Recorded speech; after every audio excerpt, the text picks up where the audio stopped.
Hello students, class 11th के math के lecture में आपका स्वागत है। आज हम चैप्टर नंबर 3 ट्रिग्नोमेट्रिक फंक्शन का टॉपिक ट्रिग्नोमेट्रिक इक्वेशंस लेकर आपके सामने प्रस्तुत हुए हैं। बहुत ही इजी टॉपिक है, इंटरेस्टिंग है। ध्यान से सुनेंगे तो बहुत अच्छा समझ में आपको आ जाएगा और आपको किसी और चैनल को देखने की कोई ज़रूरत नहीं पड़ेगी, इसकी गारंटी मैं आपको देता हूँ। बस एक काम करना है कि ध्यान से सुनना है वीडियो को, ठीक है। तो वीडियो सुनने के बाद कोई क्वेरी हो तो आप मुझसे कमेंट करके पूछ सकते हैं, तो मैं पूरी कोशिश करूंगा कि आपकी उस क्वेरी का सेटिस्फैक्ट्री सॉल्यूशन दे सकूं। चलिए तो शुरू करते हैं आज का लेक्चर। और यदि अभी तक आपने मेरा चैनल सब्सक्राइब नहीं किया है तो सब्सक्राइब कर लीजिएगा, ताकि मेरे द्वारा अपलोड किए गए वीडियो तुरंत आपको मिल सकें, बिना किसी इंटरफेरेंस के, बिना किसी डिले के। तो चलिए शुरू करते हैं आज का टॉपिक ट्रिग्नोमेट्रिक इक्वेशन। तो इसमें हम दो टर्म्स पढ़ेंगे। एक तो हम पढ़ेंगे क्या, प्रिंसिपल सॉल्यूशन, जिसको हम हिंदी में बोलते हैं मुख्य हल,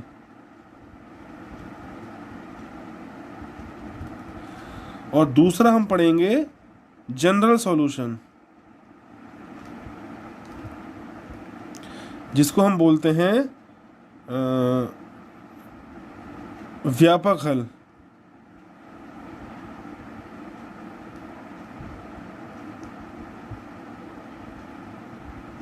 ठीक है।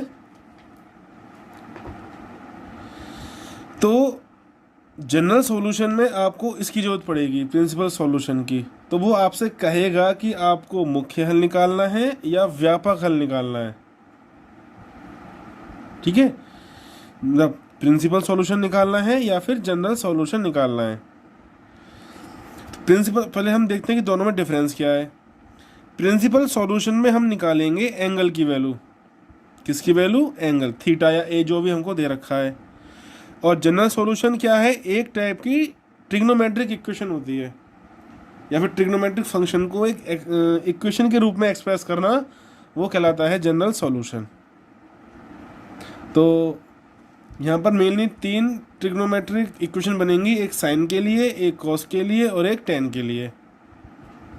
ऐसे ही प्रिंसिपल सॉल्यूशन भी केवल तीन का ही निकलेगा, साइन का, कॉस का और टेन का। और बाकी जो तीन बचे, कोसेक, सेक और कॉट, अगर इन तीनों में से कोई एक है तो आपको उनको साइन, कॉस या टेन में चेंज करना होगा। जैसे मान लो कॉट एक्स दे रखा है √3, तो कॉट को चेंज करना होगा टेन में। सेक दे रखा है तो उसको चेंज करना होगा कॉस में, और कॉसेक दे रखा है तो उसको चेंज करना होगा साइन में। तब जाके हमारा प्रिंसिपल सॉल्यूशन या फिर जनरल सॉल्यूशन निकलेगा। क्लियर? आगे चलते हैं। तो प्रिंसिपल सॉल्यूशन निकालने के लिए आपको ये चीज़ पता होनी चाहिए, क्या? चार क्वाड्रेंट, और किस क्वाड्रेंट में कौन सी ट्रिग्नोमेट्रिक फंक्शन पॉजिटिव होती है और कौन सी नेगेटिव। तो पढ़ चुके हैं ऐड शुगर टू कॉफ़ी। यहाँ पर फर्स्ट में सारे के सारे ट्रिग्नोमेट्रिक फंक्शन पॉजिटिव होंगे। यहाँ पर साइन और कोसेक पॉजिटिव होगा, यहाँ पर टेन और कॉट पॉजिटिव होगा, और यहाँ पर कॉस और सेक पॉजिटिव होगा। जब प्रिंसिपल सॉल्यूशन हम निकालेंगे तो एंगल हमेशा बनाएंगे एक्स एक्सिस से। कौन सी एक्सिस से? एक्स एक्सिस से। एक्स एक्सिस से जब एंगल बनता है तो ट्रिग्नोमेट्रिक फंक्शन चेंज नहीं होता, वही रहता है। साइन साइन रहेगा, कॉस कॉस रहेगा, टेन टेन रहेगा। हाँ, इनके साइन चेंज हो सकते हैं। मान लो 10 सेकंड में आ रहा है तो 10, तो सेकंड में तो साइन केवल और साइन और कॉसेक पॉजिटिव होता है, 10 तो नेगेटिव रहेगा। ठीक है, तो ये ध्यान रखना पड़ेगा कि कौन सा क्वाड्रेंट पड़ रहा है और उस क्वाड्रेंट में कौन सा पॉजिटिव होगा, कौन सा नेगेटिव होगा। चलिए अब थोड़ा सा मैं आपको ट्रिक बताता हूँ। तो यहाँ तो पता है कि सारे के सारे एंगल पॉजिटिव होंगे। अब देखिए यहाँ से यहाँ तक कितना एंगल बन रहा है? 180 डिग्री, और 180 का मतलब होता है पाई रेडियन। क्लियर? अगर मैं 180 से 1 डिग्री कम कर दूँ या फिर हाफ डिग्री कम कर दूँ तो 179.5 बैठेगा। ठीक है, तो इसका मतलब क्या हुआ? 180 से अगर एंगल कम होगा तो कौन सा क्वाड्रेंट होगा? सेकंड ही तो होगा भाई। 179.9 है 0.1 डिग्री कम है तो कौन सा क्वाड्रेंट, सेकंड। और 180 से 0.1 भी डिग्री ज़्यादा हो गया तो कौन सा क्वाड्रेंट आ जाएगा, थर्ड क्वाड्रेंट। जैसे कि मैंने लिखा 180 माइनस पाई, तो पाई नहीं, 180 माइनस थीटा, तो 180 में से मैंने कोई एंगल थीटा कम कर दिया, तो जो भी वैल्यू आएगी 180 से तो कम ही आएगी, तो इसका मतलब कौन सा क्वाड्रेंट होगा, सेकंड। तो हम यहाँ पर क्या लिख दें, पाई माइनस थीटा। अगर हम पाई में या 180 में हल्का सा भी एंगल और इंक्रीज कर दें तो वो वैल्यू 180 से बड़ी हो जाएगी, तो इसका मतलब कौन सा हुआ, थर्ड क्वाड्रेंट। तो क्या लिख दें, पाई प्लस थीटा, तो ये तो 0 प्लस होगा ही होगा। अच्छा, अब आते हैं यहाँ पर, अगर मैं नीचे की तरफ आऊँ तो इसका मतलब क्या हुआ, 2 पाई माइनस थीटा। भाई अगर हम एक राउंड पूरा करते हैं तो 2 पाई मतलब 360 घूमते हैं, और 360 से हम पहले रुक गए, तो इसका मतलब क्या हुआ, 2 पाई माइनस थीटा ही तो होगा, 360 माइनस थीटा, तो कौन सा क्वाड्रेंट हुआ, फोर्थ क्वाड्रेंट। तो मेनली आपको एक राउंड की वैल्यू निकालनी है, 2 पाई नहीं घूमना है, 2 पाई के अंदर अंदर रहना है। तो प्रिंसिपल सॉल्यूशन में हम क्या करते हैं, वापस हम इस पर आते हैं।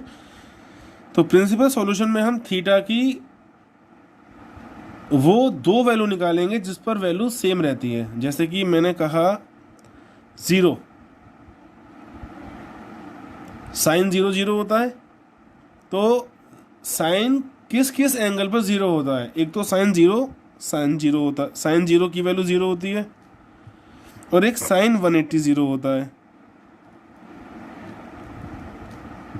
भाई यहाँ पे 0 तो यहाँ भी 0 होगा, यहाँ पे 1 है तो यहाँ भी 1 होगा, लेकिन माइनस में होगा।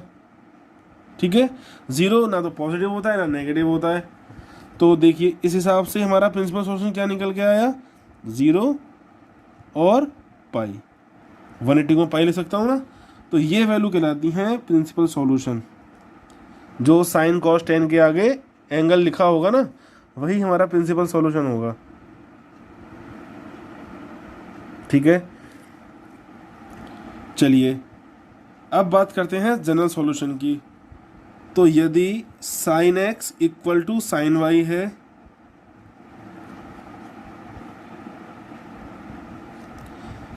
तो प्रिंसिपल जनरल सॉल्यूशन क्या बनेगा, n पाई प्लस -1 की power n into y. Y क्या है, राइट हैंड साइड में जो एंगल जुड़ा होगा। यहाँ पर n किससे बिलोंग करेगा, इंटीजर से। ये लिखना बहुत ज़रूरी है जब आप इसको सॉल्व करें, ये हो सकता है कि ना लिखने पर एक नंबर कट जाए। ठीक है, तो ये कहलाएगा जनरल सॉल्यूशन किसके लिए, साइन के लिए। अब यदि cos x equal to cos y दे रखा है, मैं दोनों तरफ cos है, तो x की वैल्यू क्या आएगी, ये होगा 2n pi plus minus Y. ये है जनरल सॉल्यूशन cos के लिए। अब बात आती है tan की। tan x बराबर अगर tan y है तो क्या होगा, n pi plus Y.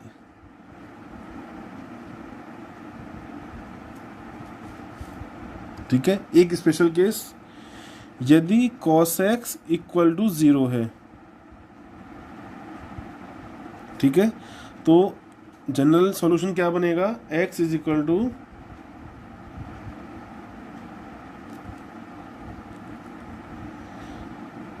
2n plus 1 into pi by 2, where n belongs to z। यहाँ भी आएगा n बिलोंग्स टू z, और यहाँ भी आएगा n बिलोंग्स टू z।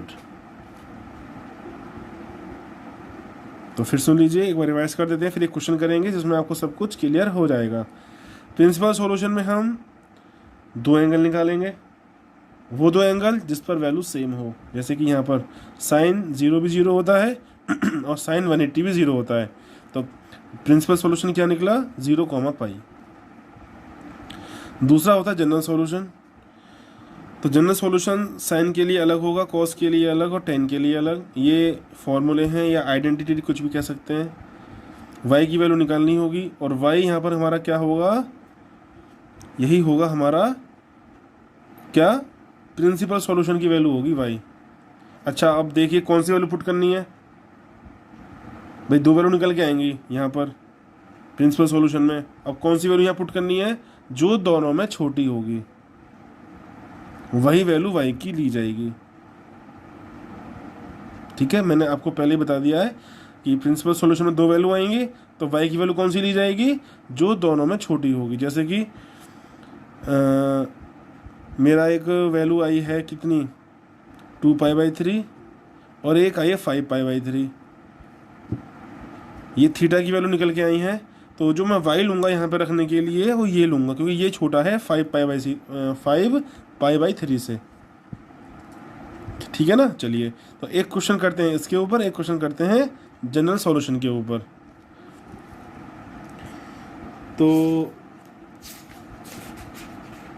मैं लेके चलता हूँ एक्सरसाइज 3.4 का 1 क्वेश्चन, फर्स्ट क्वेश्चन। इसमें प्रिंसिपल और जनरल सॉल्यूशन दोनों निकलवाएं तो आपको दोनों चीज़ क्लियर हो जाएंगी एक साथ। ठीक है, तो क्या दे रखा है 10x = √3। तो मैं यहाँ पे फिर से बनाऊंगा इसको। तो ये होगा पाई माइनस थीटा, ये होगा पाई प्लस थीटा और ये होगा 2π माइनस थीटा। ठीक है, चलिए जी 10x अब √3 कब होता है 10 पे 1060 और 1060 का मतलब 10π/3।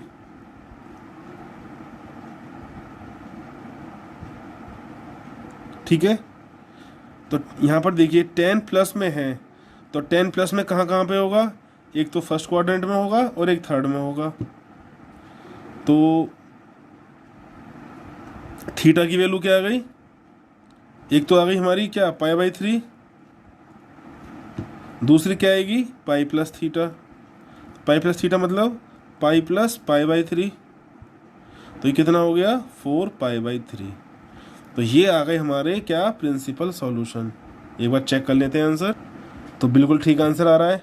तो एक पार्ट हमारा कंप्लीट, तो हमारा क्या निकल चुका है प्रिंसिपल सॉल्यूशन। अब क्या निकालना है जनरल सॉल्यूशन। तो ये क्या है 10 के लिए क्या होता है, ये x = nπ + y where n belongs to integer z। चलिए जी y की वैल्यू क्या होगी अब π/3, क्योंकि ये छोटा है 4π/3 से, तो nπ + π/3 ये हमारा हो गया principal solution, sorry general solution. ठीक है, एक क्वेश्चन करते हैं नेगेटिव वाला जिसमें माइनस की वैल्यू दे रखी हो। तो ये क्वेश्चन अपना कौन सा है, ये क्वेश्चन हम लेते हैं क्वेश्चन नंबर 3, जिसमें दे रखा है cot x = -√3। तो cot x की तो कोई यहाँ पर जिक्र नहीं है, केवल प्रिंसिपल सॉल्यूशन जो जनरल सॉल्यूशन है वो केवल किसके लिए, साइन के लिए है, कॉस के लिए है और टेन के लिए है। वो यहाँ दे रखा है cot, तो cot को हम बनाएंगे 10 पहले। तो क्या ले सकते हैं 1/10x = -√3, दोनों साइड का रिवर्स करते हैं तो 10x = क्या हो गया -1/√3। तो माइनस का साइन जो है वो केवल ये इंडिकेट करेगा कि 10 नेगेटिव में है। तो 10 नेगेटिव कहाँ कहाँ होगा, एक तो सेकंड में होगा और एक फोर्थ में होगा। फर्स्ट में सब पॉजिटिव होते हैं, थर्ड में 10 पॉजिटिव होता है, जबकि 10 है नेगेटिव में। तो कौन सा क्वाड्रेंट होगा, एक तो होगा हमारा ये सेकंड और एक होगा थर्ड।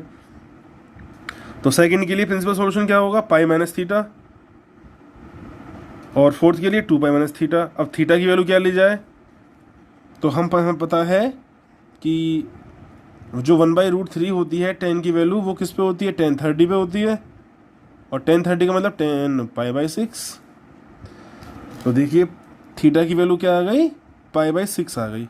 अब इस थीटा को एक बार यहाँ रख देंगे, एक बार यहाँ रख देंगे, तो पहला प्रिंसिपल सॉल्यूशन क्या निकलेगा pi minus theta = pi minus π/6। तो कितना आया 5π/6। दूसरा क्या होगा, 2 पाई माइनस थीटा, तो 2 पाई माइनस पाई बाई 6, तो 6 टू 12, 12 में से बन गया 11, तो 11 पाई अपॉन 6। तो ये आ गए दो इसके प्रिंसिपल सॉल्यूशन।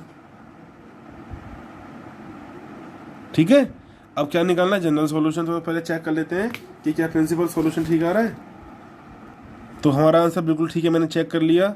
अब क्या निकालते हैं हम, जनरल सॉल्यूशन। तो चूंकि ये 10 के लिए आएगा तो क्या होता है, x is equal to n pi plus y where n belongs to z। तो यहाँ पर लिखोगे वी नो दैट, हम जानते हैं कि, यहाँ पर y की वैल्यू क्या होगी, 5 पाई बाई 6, तो x is equal to n pi plus 5 pi by 6। एक बार इसको भी चेक कर लेते हैं। ठीक है, और यहाँ पर लिख देंगे n बिलोंग्स टू z। तो इस तरीके से क्वेश्चन होंगे। तो उम्मीद करता हूँ आपसे कि बहुत अच्छा समझ में आपको आ गया होगा, और यदि कोई डाउट है तो आप कमेंट कर लीजिएगा, या फिर आप इस वीडियो को 1-2 बार और देखेंगे तो हो सकता है कि समझ में आ जाए। ठीक है, अगले लेक्चर में हम क्वेश्चन नंबर 5 से लेकर 9 तक कवर करेंगे। तो कैसे होंगे ये हम आपको बताएंगे। बहुत ईजी है, कुछ नहीं है इसमें। तो एक क्वेश्चन अगर मैं करा दूंगा तो बाकी के ये कहोगे आप कि सर अब हम आगे के क्वेश्चन खुद कर लेंगे। ठीक है बेटा, तो नेक्स्ट लेक्चर में आपसे फिर मुलाकात होगी। Till then good bye.